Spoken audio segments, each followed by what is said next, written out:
Asher, mahaba pa rin ba ang pila ng mga pasahero sa mga check-in counters dyan sa NAIA?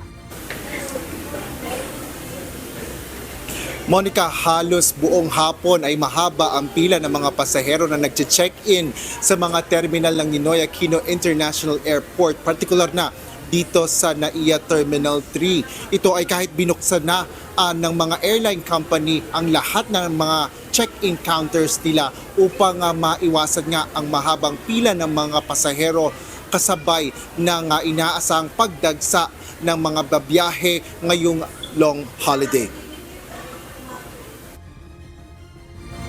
Ayon sa Manila International Airport Authority o BIAA, noong nakaraang linggo pa tumaas ang bilang ng mga pasahero sa NAIA. Patay sa datos ng BIAA, simula noong Sabado ay umaabot ng nasa 140,000 hanggang 150,000 ang bilang ng mga pasahero sa tatlong terminal ng paliparan. Kumpara sa parehong mga araw ng pagsisimula ng long holiday noong 2024, nasa 124,000 hanggang 134,000 passengers lang ang naitala. Ibig sabihin, tumaas ang passenger volume ngayong taon ng nasa 12,000 hanggang 18,000 o 9 hanggang 14% kumpara noong 2024. Karamihan ng mga bumabiyahe ay pang domestic destinations. What we will expect probably is maybe mataas din ngayon today because may pasok pa.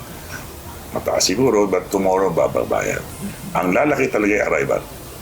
Yun, that probably will be Sunday. Yan ang mga babalikan na. Ngunit ayon kay NIAA General Manager Eric Jose Ines, pakonti na ang trend ngayong linggo, bunsod marahil ng maagang pagbiyahe ng ibang mga pasahero upang makaiwas sa dagsa ng mga biyahero. Nung weekend na nakaraan, itong Sabado, there was 154,000 kung nakikita mo, di ba? Maraming umalis noon, nung weekend na to. Ngayon, pababa ng pababa, 140,000 na kahapon ang umalis. So, we could probably, take note of that na siguro yung mga nagbiyahe, inuna na muna yung kinalimutan na muna yung week na to, no? Nauna na sila. Muli namang nagpaalala ang Airport Authority sa mga pasahero na mag-ingat, lalo pa sa mga may dalang bagahe at hand carry bags. Dapat anyang siguraduhin na ang ini-impacking gamit ay walang prohibited items upang maiwasan ang antala sa biyahe. Partikular na rito ang power bank na isa na sa mga mahalagang device na dinadala ng mga bumabiyahe. Ngunit babala ng NIAA, ipinagbabawal ang paglalagay ng mga ito sa check-in luggage. Bagaman maaari itong ilagay sa hand carry bags, dapat ay properly labeled pa rin ang power bank dahil pinapayagan lang ang 100 watt-hour o mababa pa.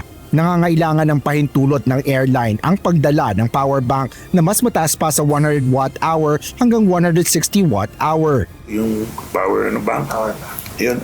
Kahit mayroong rule doon, pero kung titignan mo, marami tayo, pati ako, hindi ko rin alam yung wattage or whatever they call it.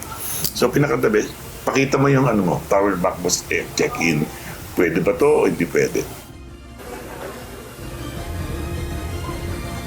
Monica, kinumpirma rin ng BIAA na nananatiling maikli ang pila doon sa may immigration area pagkatapos ngang mag-check-in, lalo pa yung mga papunta ng ibang bansa.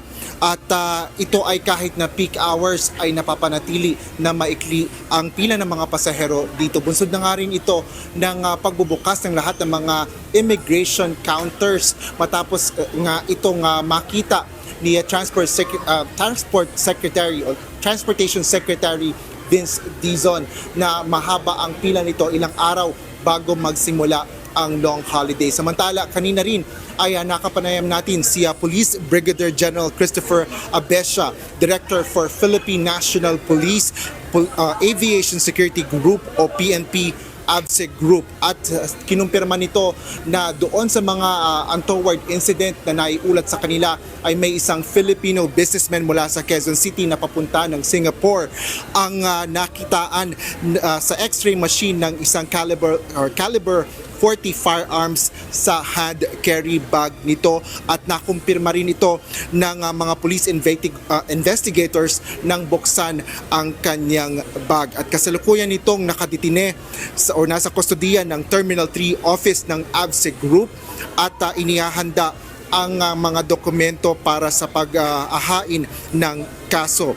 At bukod dyan, mayroon ding 5 kaso ng nahulihan o mga 5 pasahero na nahulihan ng bala sa kanilang mga bagahe. At sinabi nila na sila naman ay pinrofile ang bawat pasahero nito at nakitaan na hindi naman mapanganib ang mga ito dahil sinasabi din nila na ang mga baril or rather ang bala na nakita sa kanilang mga bag ay ginagamit nila bilang anting-anting. At dahil dito ay sila naman ay kinumpiska lang yung mga bala na yan at sila naman ay hinayaan na makabiyahe papunta sa kanilang mga probinsya. Yan ang latest dito sa NAIA. Balik sa'yo, Monica. Maraming salamat, Asher Cadapan Jr.